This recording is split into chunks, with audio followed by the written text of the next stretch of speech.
آج کل ہمارا ایک موضوع چل رہا ہے شان صدیق اکبر کے حوالے سے۔ آج اس کا آخری ٹاپک آپ کے سامنے میں عرض کروں گا اور انتہائی اہم اور عقیدے کے لحاظ سے۔ اور آج کل اس دور کے اندر ایک جو تماشا بنا اور بہت زیادہ اس چیز کو پھیلایا جاتا ہے اور بہت زیادہ اس پر اعتراضات بھی کسے جاتے ہیں، اور سیدنا صدیق اکبر رضی اللہ تعالیٰ عنہ بالخصوص اور ساتھ میں حضرت فاروق اعظم رضی اللہ تعالیٰ عنہ کی ذات کو نشانہ بنایا جاتا ہے، اور اہل بیت اطہار رضوان اللہ علیہم اجمعین جیسی عظیم ہستیوں کا ذکر کر کے جو ہے وہ صحابہ کو ٹارگٹ کیا جاتا ہے اور ان کے خلاف جو ہے وہ بولا جاتا ہے۔ تو یہ ایک بہت ہی اہم چیز ہے کہ صحابہ کرام علیہم الرضوان کی عزت اور ان کی ناموس کا دفاع کیا جائے، پھر حضرت صدیق اکبر رضی اللہ تعالیٰ عنہ کی خلافت کا دفاع کیا جائے۔ جو انہوں نے کام کیے ان کو حق ثابت تو وہ ثابت شدہ تو پہلے ہی ہیں، لیکن لوگوں کو ان کے بارے میں سکھایا جائے کہ وہ جو کر کے گئے ہیں وہ بالکل دین اور اسلام کے مطابق کر کے گئے،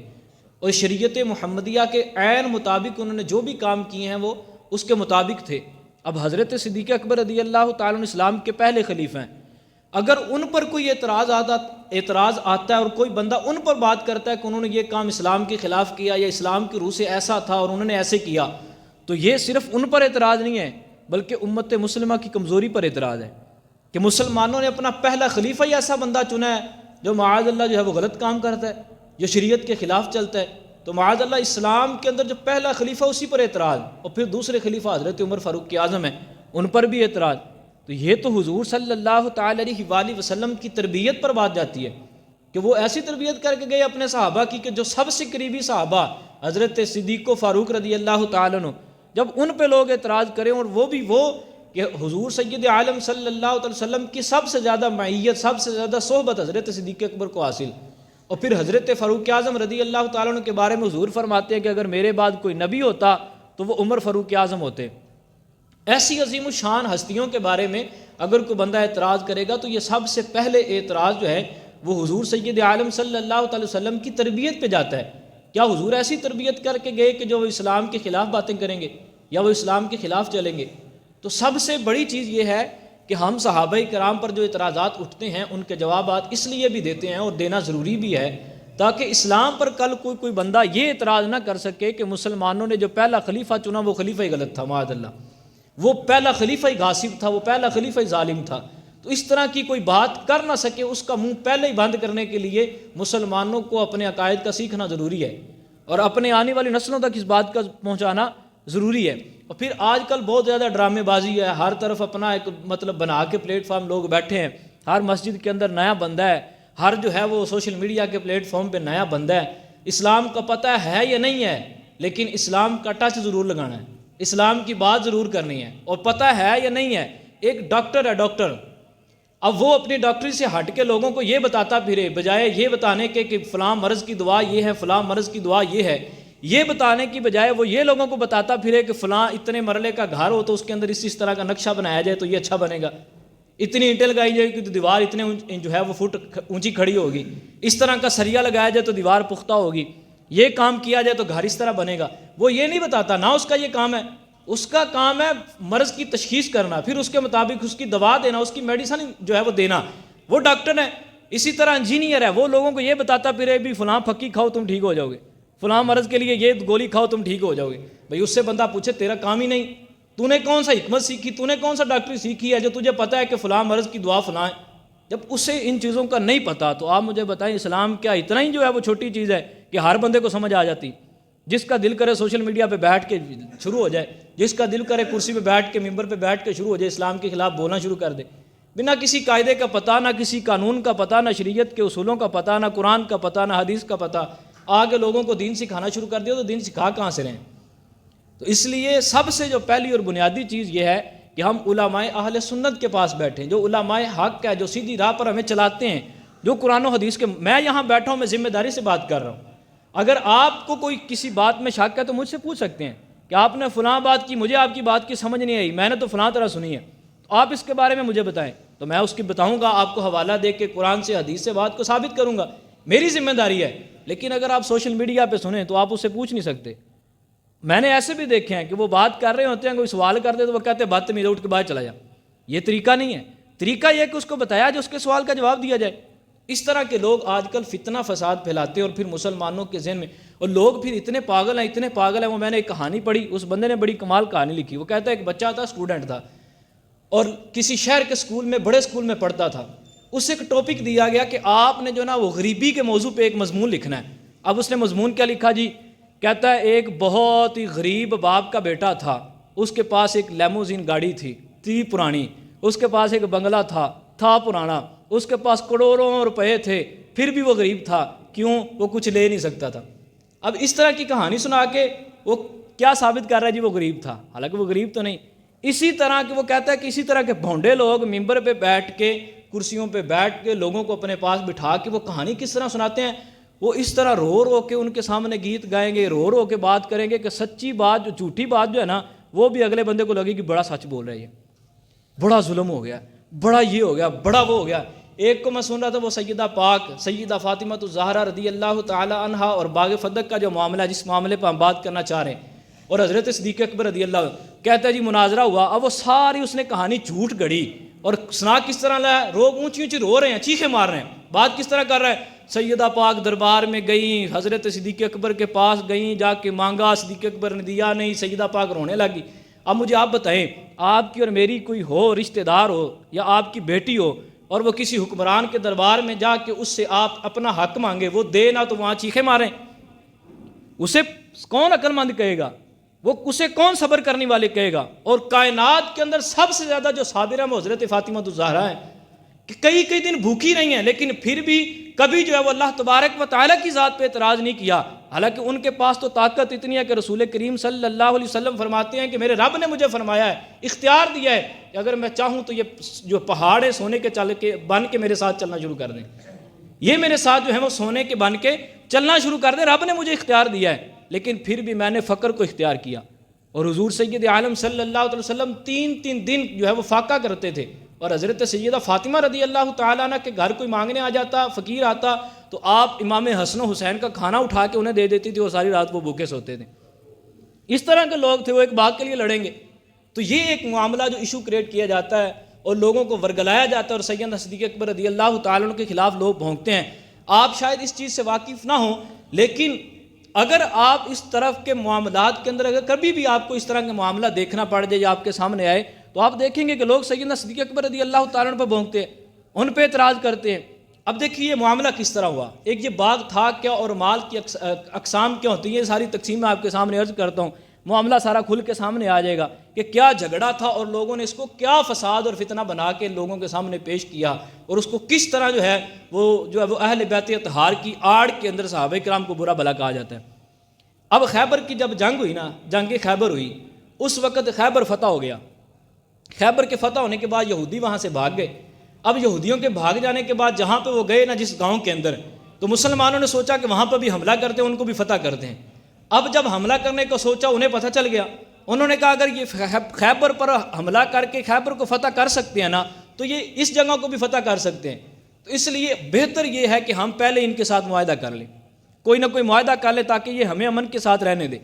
اب حضور سید عالم صلی اللہ علیہ وسلم کی بارگاہ میں یہودی آئے، انہوں نے آ کے کہا کہ ہم آپ کے ساتھ معاہدہ کرنا چاہتے ہیں، بجائے اس کے کہ ہم آپ سے جنگ کریں، ہم معاہدہ پسند کرتے ہیں. تو حضور نے فرمایا ٹھیک ہے معاہدہ کرو. اب وہ معاہدہ ہوا تو اس کے اندر باغ فدق جو ہے وہ ایک باغ تھا، اس کے اندر چشمہ تھا اور کھجور کے درخت تھے. وہ حضور سید عالم صلی اللہ علیہ وسلم کو معاہدے کے اندر ملے، جو یہودیوں کے ساتھ اس دن کو معاہدہ ہوا تھا. اس معاہدے کے اندر وہ باغ ملا، اور اس باغ کے اندر چشمہ تھا اور کچھ کھجور کے درخت تھے. اب بھی وہ موجود ہے. اب بھی اس کا جو ہے وہ سارا تصرف حکومت کے تحت چل رہا ہے، حکومت اسے چلا رہی ہے. اور جن مصارف کے اندر اسے صدقہ حضور صلی اللہ علیہ وسلم اپنی حیات میں کرتے تھے، وہیں پہ وہ کر رہے ہیں. اب بھی وہ اسی طرح چل رہا ہے. اب وہ جب ملا،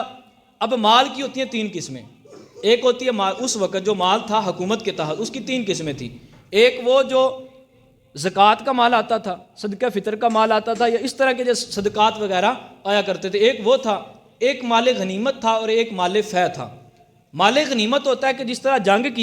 جنگ کرنے کے بعد وہاں کفار بھاگ گئے، فتح ہو گئی، فتح ہونے کے بعد جو مال و ساز و سامان ملا، جو جگہ ملی، جو مال ملا، وہ سارے کا سارا مسلمانوں کی ملکیت ہوا کرتا تھا، اسے مال غنیمت کہا جاتا تھا. اور اس کا تصرف بھی حکمران نے چلانا ہوتا ہے، اس نے آگے وہ اس کو تقسیم کرنا ہے. پھر جو مال فے ہوتا تھا، یہ تیسری قسم مال فے اس مال کو کہتے تھے کہ جو جنگ کیے بغیر کسی جگہ پہ حملہ کرنے کے ارادے سے گئے یا حملہ نہیں کرنا تھا ویسے ہی گئے، معاہدہ کر لیا، معاہدے کے بدلے میں جو جگہ ملی یا جو ساز و سامان ملا معاہدے کے طور پہ، جو درہم و دینار ملے، اس سارے مال کو مال فے کہتے ہیں۔ اور یہ خیبر کا جو یہ فدق کا معاملہ تھا، یہ بھی مال فے کا معاملہ تھا۔ اب جو صدقات اور زکوٰۃ ہوتے ہیں، یہ تو ویسے ہی حضور سید عالم صلی اللہ علیہ وسلم کی جو آل ہے، جو سادات ہیں، ان پر حرام ہے، یہ استعمال ہی نہیں کر سکتے۔ صدقہ نافلہ کھا سکتے ہیں، جو صدقہ نافلہ ہے اس میں سے یہ تصرف کر سکتے ہیں، کھا سکتے ہیں،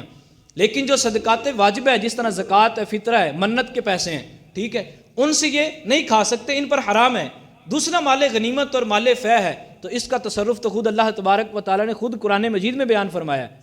پہلی شریعتوں پر یہ حرام تھا مال غنیمت۔ حضور سید عالم صلی اللہ علیہ وسلم کی امت کا یہ خاصہ ہے کہ اللہ تبارک و تعالیٰ نے ان کے لیے اس کو حلال قرار دے دیا۔ اب دیکھیں لوگ اس پر بھی اعتراض کرتے ہیں، بھی یہ کیسا انصاف ہے کہ جنگ ہوئی، جنگ ہونے کے بعد جو ہے وہ ملک فتح ہو گیا، پھر مالوں جو ہے وہ کفار سے جو ہے وہ مال بھی لوٹ لیا جائے، ان کو اتنا تنگ کر دیا جائے۔ بھائی جب اللہ اختیار دے رہا ہے، کائنات ہے ساری اللہ کی، سب کچھ دیا اس نے ہے، جب اللہ ہی کہہ رہا ہے کہ تمہارے لیے حلال ہے، تو پھر حرام کرنے والا انسان کون ہوتا ہے؟ اللہ نے حلال کر دیا نا، بات ختم ہو گئی۔ اب کافروں کے ساتھ انسانیت کا تعلق ہوتا ہی نہیں بھائی۔ انسان تو وہ ہے کہ میں نے پہلے بھی عرض کیا، جو شریعت محمدیہ پر چلنے والا ہے، جو مومن ہے، جو اسلام لانے والا ہے۔ جس کے اندر ایمان نہیں ہے، جس کے اندر اسلام نہیں ہے، اس کو انسانیت کے کیا حقوق حاصل ہے؟ انسان کا سب سے پہلا جب حق شامل ہوتا ہے تو وہ تبھی شامل ہوتا ہے جب بندہ مسلمان ہوتا ہے، اس سے پہلے کوئی حق نہیں ہے اس کا، انسانیت کا بھی۔ اب دیکھیے مال کی 3 قسمیں میں نے عرض کی۔ پہلی قسم سادات پر ویسے ہی حرام ہے، زکوٰۃ کا مال وغیرہ ان پر ویسے ہی حرام ہے۔ دوسری مال غنیمت اور مال فے ہے، دونوں کا تصرف یہ ہے کہ اللہ تبارک و تعالیٰ نے جو اپنے محبوب علیہ الصلوۃ والسلام کو تعلیمات دی، ان کے مطابق حضور صلی اللہ علیہ وسلم اپنے اوپر، اپنی اولاد پر، اپنے اہل و عیال پر، اپنی ازواج مطہرات پر اور بنی ہاشم پر اور مجاہدوں پر، جو جنگ کے اندر سامان وغیرہ کی ضرورت ہوتی تھی اس پر، اور اصحاب صفہ جو حضور سید عالم صلی اللہ علیہ وسلم کے پاس اصحاب پڑھنے آتے تھے، حضور سے تعلیم حاصل کرتے تھے، غربات تھے، مسکین تھے، وہیں رہتے تھے، ان پر سید عالم صلی اللہ علیہ وسلم وہ خرچ کیا کرتے تھے۔ اسی طرح معاملہ چلتا رہا، اور پھر سیدہ کائنات رضی اللہ تعالیٰ عنہ، ابو داؤد شریف کی حدیث کے اندر موجود ہے کہ آپ حضور صلی اللہ علیہ وسلم کی بارگاہ میں آئیں، آپ نے حضور کی حیات مبارکہ کے اندر حضور سے مطالبہ کیا کہ یا رسول اللہ وہ باغ فدق مجھے عطا کر دیں، ہبہ کر دیں، تو حضور نے منع فرما دیا۔ اب سید عالم صلی اللہ علیہ وسلم نے وہ ہبہ نہیں کیا، وہ سیدہ فاطمہ رضی اللہ تعالیٰ عنہ کو نہیں دیا، کیونکہ شریعت کا اصول ہے دے نہیں سکتے، حالانکہ وہ مالک کونین ہے، ہر ایک چیز ان کے اختیار میں ہے، لیکن ایک اللہ تبارک و تعالیٰ نے طریقہ اور اصول بنایا ہے کہ یہ اس اصول کے مطابق ہی چلنا ہے، چاہے پوری کائنات ان کی ملکیت ہے، دونوں جہاں ان کی ملکیت ہیں، لیکن اس کے باوجود بھی اللہ تبارک و تعالیٰ نے جو قاعدے اور قانون بیان فرمائے، حضور نے اسی کے مطابق چلنا تھا۔ اب وہ حضور سید عالم صلی اللہ علیہ وسلم نے باغ سیدہ فاطمہ کو نہیں دیا، آپ نے منع فرما دیا۔ اس کا تصرف حالانکہ سیدہ فاطمہ رضی اللہ تعالیٰ عنہ کو بھی ان سے پہنچتا تھا، یعنی جو مال وہاں سے آتا تھا، باغ فدق سے جو کھجوریں آتی تھی یا جو بھی معاملہ فدیہ وغیرہ آتا تھا، وہ سارا سیدہ پاک کو بھی حصے کے مطابق پہنچتا تھا، بقیہ کو بھی پہنچتا تھا، ازواج مطہرات کے پاس بھی جاتا تھا، لیکن حضور نے کسی کی بھی ملکیت میں نہیں دیا، کیونکہ اللہ کا حکم ہی نہیں تھا، اللہ نے منع فرمایا تھا۔ جس طرح اللہ تبارک و تعالیٰ کا حکم تھا، رسول کریم صلی اللہ علیہ وسلم اسی طرح اپنی حیات طیبہ کے اندر اسے تصرف فرماتے رہے۔ اب دیکھیے حضور سید عالم صلی اللہ علیہ وسلم کی دنیا سے جانے کے بعد، جب حضور سید عالم صلی اللہ علیہ وسلم دنیا سے چلے گئے، اب سیدہ پاک رضی اللہ تعالیٰ عنہ کے بارے میں یہ احادیث کے اندر آتا ہے، روایات میں موجود ہے، بخاری شریف میں بھی ہے، مسلم میں بھی کئی احادیث یہ موجود ہیں کہ سیدہ پاک رضی اللہ تعالیٰ عنہ جو ہے وہ سیدنا صدیق اکبر رضی اللہ تعالیٰ عنہ سے مطالبہ کیا آپ نے کہ میرے بابا کی وراثت میں سے، حضور سید عالم صلی اللہ علیہ وسلم کی وراثت میں سے جو مال ہے اس میں سے 5واں حصہ خمس میرا بنتا ہے تو مجھے دیا جائے، وہ باغ فدق کے طور پہ مجھے دیا جائے۔ باغ فدق کا مطالبہ کیا، جب آپ نے مطالبہ کیا تو حضرت صدیق اکبر رضی اللہ تعالیٰ نے انصاف کا پہلو نہیں چھوڑا، وہی معاملہ جو حضور سید عالم صلی اللہ علیہ وسلم نے کیا اسی کے مطابق چلا رہے تھے، اور پھر حضرت سیدہ فاطمہ رضی اللہ تعالیٰ عنہ سے عرض کی کہ سیدہ حضور سید عالم صلی اللہ تعالی وسلم نے اپنی حیات طیبہ کے اندر کیا آپ سے اس کا وعدہ کیا تھا؟ کیا آپ کو وصیت فرمائی تھی کہ یہ باغ آپ کا ہے، یا آپ سے وعدہ کیا تھا کہ میرے جانے کے بعد یہ آپ کو ملے گا؟ تو سیدہ نے کہا نہیں۔ تو حضرت ابو بکر صدیق رضی اللہ تعالیٰ عنہ فرمانے لگے کہ جب حضور نے آپ سے وعدہ نہیں کیا، حضور نے وصیت نہیں فرمائی، تو میں کیسے دے سکتا ہوں؟ اور پھر آپ نے وہ حدیث پاک جو کئی صحابہ سے روایت ہے اس کو بیان کیا اور فرمایا کہ رسول کریم صلی اللہ علیہ وسلم نے فرمایا کہ لا نورث ما ترکناہ صدقہ، کہ انبیاء کی کوئی وراثت نہیں ہوتی، اور انبیاء جو چھوڑ جاتے ہیں وہ امت کے لیے صدقہ ہے، وہ امت کے لیے صدقہ ہے، ان کی کوئی وراثت نہیں ہوتی۔ اور انبیاء کی وراثت ہے کیا، اس کو اللہ نے قرآن میں بھی بیان کیا اور حدیث پاک میں بھی آیا کہ انبیاء کی وراثت علم ہے، علم ہے، اور علماء انبیاء کے وارث ہیں، ٹھیک ہے۔ تو یہ چیز ہے کہ انبیاء کی وراثت علم اور علماء ان کے وارث ہے، جو بھی علم والا ہے۔ اب وہ علم والے کون ہیں؟ وہ حضرت صدیق اکبر بھی ہیں، وہ حضرت فاروق اعظم بھی ہے، وہ تمام صحابہ ہیں، وہ تمام اولیاء ہیں، وہ تمام علماء ہیں، وہ حضور سید عالم صلی اللہ علیہ وسلم کے سارے وارث ہیں۔ اب مال کے اندر وراثت انبیاء کی نہیں ہوتی۔ جب حضور نے فیصلہ کر دیا اور پھر سیدہ پاک رضی اللہ تعالیٰ نے جب وہ حدیث پاک سنی، اس کے بعد آپ خاموش ہوگی اور وہاں سے چلی گئیں۔ اب یہاں پہ ایک بات کی جاتی ہے، یہاں ایک روایت کے اندر تو یہ ہے کہ سیدہ پاک خود آئیں، لیکن ایک روایت صحیحہ حضرت عائشہ رضی اللہ تعالیٰ عنہ سے مروی ہے کہ آپ نے قاصد کو بھیجا تھا، خود نہیں گئی تھی۔ اور پھر بڑا تماشا کیا جاتا ہے، سیدہ پاک دربار میں گئی، انہوں نے مانگا، پھر پوری طرز لگا کے عوام کو رلا کے پورا درد بیان کیا تھا، ڈرامے بازی کر کے کہ پتہ نہیں کتنا بڑا ظلم ہوا۔ حالانکہ سیدہ پاک رضی اللہ تعالیٰ عنہ وہاں دربار میں صحیح حدیث سے مروی ہے کہ وہ دربار میں خود گئی نہیں۔ اور پہلی بات یہ کہ وہ دربار وہاں پہ کس نے لگایا تھا، کس کا دربار تھا اس دور کے اندر، کون سا دربار تھا بھائی؟ حضرت فاروق اعظم سے پہلے حضرت صدیق اکبر رضی اللہ تعالیٰ عنہ کی خلافت کا دور ہے، اور حضرت فاروق اعظم نے ساری خلافت مسجد میں کی ہے، حضرت عثمان غنی نے ساری خلافت جو ہے مسجد میں کی، مولا علی مسجد میں بیٹھتے رہے ہیں، تو وہ کون سا دربار تھا جس میں صدیق اکبر بیٹھا کرتے تھے؟ مسجد کے ممبر پہ بیٹھتے تھے، وہ کون سا دربار تھا؟ وہ مسجد تھی، وہاں پہ حضرت صدیق اکبر رضی اللہ تعالیٰ عنہ بیٹھا کرتے تھے، دربار تو تھا ہی نہیں، وہاں تو تخت لگا ہی نہیں تھا، وہ تو ممبر رسول پہ بیٹھ کے لوگوں کے فیصلے کیا کرتے تھے۔ اور پھر سیدہ پاک رضی اللہ تعالیٰ عنہ نے وہ حدیث پاک سنی، وہاں سے سیدہ پاک رضی اللہ تعالیٰ عنہ چلی گئی، اور بعد میں حضرت صدیق اکبر رضی اللہ تعالیٰ عنہ سے کئی روز آپ نے ملاقات نہیں کی۔ یہ ملاقات نہ کرنے کی وجہ سے لوگ کہتے ہیں وہ ناراض ہو گئی تھیں، وہ سیدنا صدیق اکبر رضی اللہ تعالیٰ عنہ کی بات سنی تو وہ ان سے ناراض ہو گئی، وہ ان سے بلاتی نہیں تھیں۔ اور رسول پاک صلی اللہ علیہ وسلم کی واضح حدیث پاک موجود ہے، یہ حدیث ہے بھی کہ رسول کریم صلی اللہ علیہ وسلم نے فرمایا فاطمہ تو بدعۃ منی، کہ فاطمہ میرے جگر کا ٹکڑا ہے، من غضب علیہ، جس نے ان کو جو ہے وہ غضب دلایا، جس نے ان کو ایذا دی، تکلیف دی، بے شک اس نے مجھے تکلیف دی، اس نے مجھے تکلیف دی جس نے میری بیٹی سیدہ فاطمہ الزہرا رضی اللہ تعالیٰ عنہ کو تکلیف دی۔ اب لوگ کہتے ہیں جی ابو بکر صدیق کی وجہ سے وہ تکلیف میں آئیں، تو اب دیکھو جی وہ انہوں نے حضرت فاطمہ الزہرا کو تکلیف دی، تو مطلب جو ہے وہ حضور سید عالم صلی اللہ علیہ وسلم کو تکلیف دی ہے، اب جو حضور کو تکلیف دیتا ہے اس کا حال کیا ہوگا؟ یہ ایک بڑی قصے کہانی کاٹ کے بنائی جاتی۔ حالانکہ دیکھیں آپ کے اور میرے سامنے آپ کوئی کام غلط کر رہے ہو، آپ میں سے کوئی بندہ کوئی کام غلط کرے، میں کوئی کام غلط کروں، آپ مجھے کہیں کہ مولوی صاحب، یا میں آپ سے کہوں حضرت صاحب آپ یہ جو کام کر رہے ہیں حدیث رسول کی روح سے یہ کام غلط ہے، رسول کریم صلی اللہ علیہ وسلم فرما رہے ہیں کہ یہ کام شریعت کے اندر جائز نہیں ہے، آپ اگر حدیث سن کے منہ بنا لیں، بوتھا سجا لیں، یا میں بوتھا سجا لوں کہ نہیں میں کام کر رہا ہوں، میں بڑا بڑا محدث، میں بڑا بڑا مولوی، میں یہ میں وہ، تمہیں حدیث سنا رہے ہیں، اب آپ کیا کہیں گے؟ اس کے اندر عقل ہے؟ بھی جب یہ مسلمان ہے، خود کو مسلمان کہتا ہے، رسول کریم صلی اللہ تعالی وسلم کی حدیث پہ عمل کرنے والا خود کو کہتا ہے، یہ کہتا ہے کہ میں شریعت محمدیہ پر چلنے والا ہوں، جب اس کے سامنے شریعت کا مسئلہ رکھا گیا، اس کو رسول کریم صلی اللہ علیہ وسلم کی بات بتائی گئی، تو یہ کہتا ہے میں مانتا ہی نہیں، میں ناراض ہو جاتا ہوں، میں نہیں سنتا۔ تو ایک عام بندے کے بارے میں یہ بات کہی جائے تو وہ بندہ اچھا نہیں ہے، تو معاذ اللہ، جو معاذ اللہ ثم معاذ اللہ کہ حضرت فاطمہ الزہرا کے بارے میں یہ بات کرے وہ اچھا ہے؟ کہ سیدہ پاک کو حضرت ابو بکر صدیق حدیث سنا رہے ہیں، سیدہ پاک خود تائید بھی کر رہی ہیں کہ یہ حدیث ہے، کئی صحابہ نے اس کی تائید کی، مولا علی بھی وہاں موجود ہے، حضرت عباس جو حضور کے وارث بھی بنتے ہیں، چچا ہیں، حضور کے اسباتاً وارث ہیں، وہ حضور صلی اللہ علیہ وسلم کے اسباتاً وارث ہیں، اور سیدہ پاک سے زیادہ حصہ ان کا بنتا ہے، وہ بھی سن کے کہتے ہیں کہ ہم نے بھی حدیث سنی ہے۔ اور حضرت فاروق اعظم رضی اللہ تعالیٰ عنہ کے دور کے اندر حضرت عباس بھی موجود تھے، کئی اور صحابہ بھی موجود تھے، حضرت عباس کے بیٹے بھی موجود تھے، حضرت مولا علی بھی موجود تھے، ان سب کی موجودگی میں حضرت فاروق اعظم رضی اللہ تعالیٰ نے قسم دے کے پوچھا تھا، ابو داؤد شریف کی صحیح حدیث ہے، قسم دے کے پوچھا، فرمایا میں تمہیں اللہ کی قسم دے کے کہتا ہوں، کیا تم نے حدیث پاک نہیں سنی؟ رسول پاک کا یہ فرمان نہیں سنا کہ رسول کریم صلی اللہ علیہ وسلم نے فرمایا لا نورث، کہ ہم اپنا وارث نہیں بناتے، ما ترکناہ صدقہ، کہ جو ہم چھوڑ جائیں وہ صدقہ ہوتا ہے، تو سب نے کہا کہ کیوں نہیں، بھلا سب نے کہا کہ ہم نے سنی ہے۔ جب وہ سب کہتے ہیں ہم نے سنی ہے اور سب تائید بھی کر رہے ہیں، کوئی اپنا حصہ مانگ بھی نہیں رہا، تو پھر آج کے دور کے اندر فتنہ کھڑا کر کے حضرت صدیق اکبر کی ذات کو، حضرت فاروق اعظم کی ذات کو نشانہ بنا کے تم کس چیز کو ثابت کرنا چاہ رہے ہو، کس چیز کو ثابت کر رہے ہیں؟ تو میں نے پہلے عرض کیا کہ یہ سب سے بڑا اعتراض تو تربیت رسول پہ جاتا ہے کہ وہ اپنے بعد ایسا خلیفہ چھوڑ کے گئے جو معاذ اللہ غاصب ہے، جو ظالم ہے،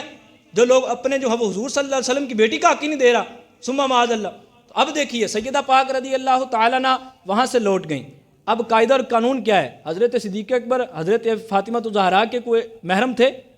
نہیں تھے، محرم رشتہ تو نہیں تھا، محارم میں سے تو نہیں تھے۔ اب بار بار غیر محرم سے سیدہ فاطمہ ملیں گی، یہ ان کی شان کے لائق ہے؟ ان کا تو جنازہ رات کے وقت پردے میں پڑھایا گیا، کبھی ان کا کسی جو ہے وہ ان کا آنچل جو ہے ان کے بالوں کو چاند سورج نے نہیں دیکھا، ان کا جو ہے وہ آنچل جو ہے وہ چاند ستارے نہیں دیکھ سکے، تو پھر وہ بار بار جو ہے وہ باہر دربار میں آتی رہی، بار بار مسجد میں آتی رہی، بار بار آ کے حضرت صدیق اکبر سے مل کے باتیں کریں گی، ان سے بیٹھ کے گپ چھپیاں لگائیں گی۔ تو یہ معاذ اللہ ثم معاذ اللہ کتنے بڑی الزام کی بات کرتے ہیں، اور آڑ کے اندر حضرت صدیق اکبر کو نشانہ بنانے کی صورت کے اندر اور ان کی بارگاہ میں بے ادبی کی صورت کے اندر کرنے کے وہ انہیں یہ بھی نہیں پتہ چلتا کہ ہم سیدہ پاک رضی اللہ تعالیٰ عنہ پر کتنے بڑے الزام لگا رہے ہیں۔ اس لیے اس معاملے کے اندر پڑھنا ہی نہیں چاہیے پہلی بات، اور اگر کوئی بات کرے تو حضرت صدیق اکبر کا جو اس وقت فیصلہ تھا وہ حدیث رسول کے مطابق تھا۔ اور کچھ لوگ کہتے ہیں جی ہبہ کر بھی دیتے تو کوئی مسئلہ نہیں تھا، نہیں بھی دیا تو کوئی مسئلہ نہیں، دے بھی دیتے تو کوئی مسئلہ نہیں۔ میں نے کہا بھی دے دیتے تو بہت بڑا ظلم ہو جاتا،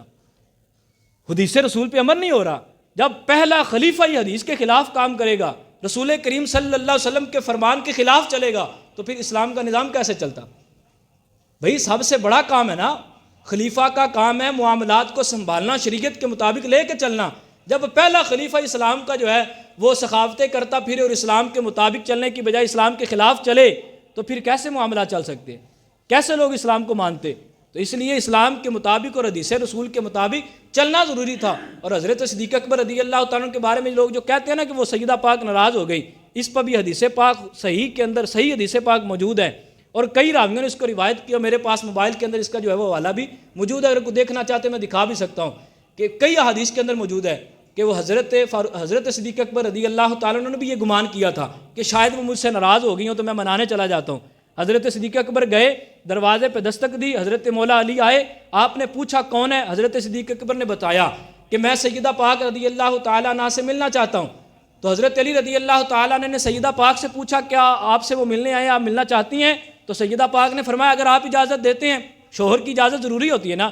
تو انہوں نے کہا ٹھیک ہے مجھے کوئی اعتراض نہیں۔ تو سیدہ پاک رضی اللہ تعالیٰ نے بلا لیا۔ اب حضرت ابوبکر صدیق گئے، حضرت فاطمہ رضی اللہ تعالیٰ نے کے پاس بیٹھے، آپ بیمار تھیں، آپ کو خوش کیا، اور یہاں تک کہ حدیث کے اندر لفظ آتا ہے حتی راضیت، کہ حضرت فاطمہ رضی اللہ تعالیٰ ان سے راضی ہو گئی۔ اور پھر حضرت صدیق اکبر کے لفظ سنیے کتنے پیارے، آپ فرمانے لگے سیدہ اے اللہ کے رسول کی بیٹی، میں تو وہ صدیق ہوں کہ جس نے مکے کے اندر اپنا سب کچھ چھوڑا آپ کے لیے، اللہ کے رسول کے لیے اور اللہ کے رسول کی اولاد کے لیے، اللہ کے رسول کی آل کے لیے۔ اور پھر فرمایا میں تو وہ ہوں کہ جس نے اپنا سب کچھ رسول کریم اور ان کی آل پہ قربان کر دیا ہے، میں ایک باغ کو آپ سے کیسے چھین سکتا ہوں؟ میرے رسول کا فرمان اگر سامنے نہ ہوتا تو ایک باغ کیا پوری کائنات ہی میں آپ کے سامنے رکھ دیتا، پوری کائنات سامنے رکھ دیتا۔ یہ حدیث پاک کے لفظ موجود ہیں۔ اب اتنی محبت کرنے والا شخص کیسے وہ ایک باغ کھا سکتا ہے؟ جن کے انصاف کے چرچے کائنات کے اندر، اور عیسائیوں اور یہودیوں نے بھی کہا کہ اگر فاروق اعظم رضی اللہ تعالیٰ عنہ چند سال اور زندہ رہتے، چند سال اور حیات رہتے، تو پوری کائنات کے اندر اسلام نافذ ہو چکا ہوتا۔ ایسے خلیفہ کیسے ظلم کر سکتے ہیں؟ تو اس لیے یہ سارے معاملات جو گھڑے جاتے ہیں اور ساری باتیں جو کی جاتی ہیں، یہ من گھڑت باتیں بتا کے لوگوں کو کہانیاں سنا کے اور درد مندانہ انداز کے اندر بیان کر کے لوگوں کو ورگلایا جاتا ہے۔ تو ایسے لوگوں سے بچنا چاہیے اور اہل علم کے پاس بیٹھ کے ہمیں علم حاصل کرنا چاہیے۔ موضوع بہت طویل تھا، اس پہ باتیں بہت زیادہ تھی، ٹائم ہمارا ختم ہو گیا۔ اللہ تبارک و تعالی ہمیں سمجھنے کی توفیق عطا فرمائے۔ وآخر دعوانا الحمدللہ رب العالمین۔